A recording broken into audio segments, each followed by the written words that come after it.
महाभारत के युद्ध में अगर अर्जुन ने अपने गांडीव धनुष से कौरवों को परास्त करने में बड़ी भूमिका निभाई तो वहीं भीम भी दुर्योधन सहित दुशासन जैसे कौरवों की मौत का कारण बने। भीम के बारे में कहा जाता है कि उनमें 10,000 हाथियों जैसा बल था। एक बार तो उन्होंने अपनी शक्तिशाली भुजाओं से नर्मदा नदी का प्रवाह तक रोक दिया था। भीम की खासियत ये भी थी कि वे गदा युद्ध में पारंगत थे और दुर्योधन की भी ताकत गदा ही थी, इसीलिए हमेशा से दोनों में अनबन रही। दुर्योधन 5 पांडवों में सबसे ज्यादा भीम से ईर्ष्या करता था। ये दुश्मनी ऐसी थी कि दुर्योधन ने बचपन में भीम को जहर देकर मारने तक की कोशिश की। भीम को हालांकि इसका फायदा ही हुआ और वे पहले से और शक्तिशाली हो गए। दुर्योधन 5 भाइयों में सबसे ज्यादा भीम से ही ईर्ष्या करता था।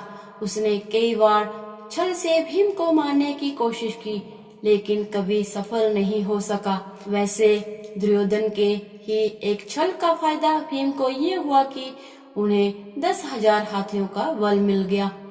आज की इस वीडियो में जानेंगे हम कि आखिर कैसे मिला भीम को 10,000 हाथियों का बल। दुर्योधन की सबसे ज्यादा प्रतिद्वंदता भीम से थी और वह इसमें जीत हासिल करने के लिए किसी भी हद तक जाने को तैयार था।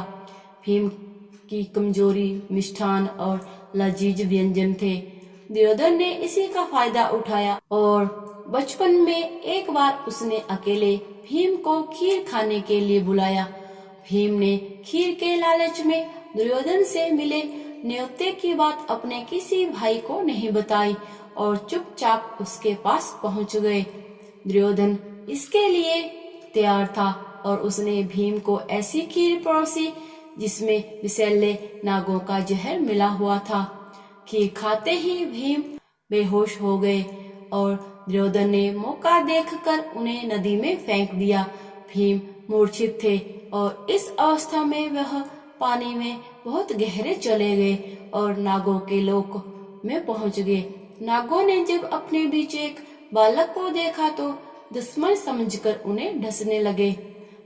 भीम में पहले से ही जहर भरा हुआ था और ऊपर से नागों के डसने से जहर का असर कम होने लगा और उन्हें होश आ गया। होश में आने के बाद भीम ने नागों से लोहा लेना शुरू कर दिया और सभी नागों को मारने लगे। ये खबर नागराज बासुकी के पास पहुंची तो वे दौड़े दौड़े वहां पहुंचे। बासुकी के साथ आर्यक नाग भी पहुंचे। आर्यक नाग दरअसल भीम के नाना थे। आर्यक ने भीम को पहचान लिया। इसके बाद भीम ने खीर वाली बात आर्यक और दूसरे नागों को सुनाई। इसीलिए आर्यक नाग ने नागराज बासुकी से कहा कि भीम को उन कुंडों का रस पीने की आज्ञा दे दीजिए जिनमें हजारों हाथियों की ताकत है।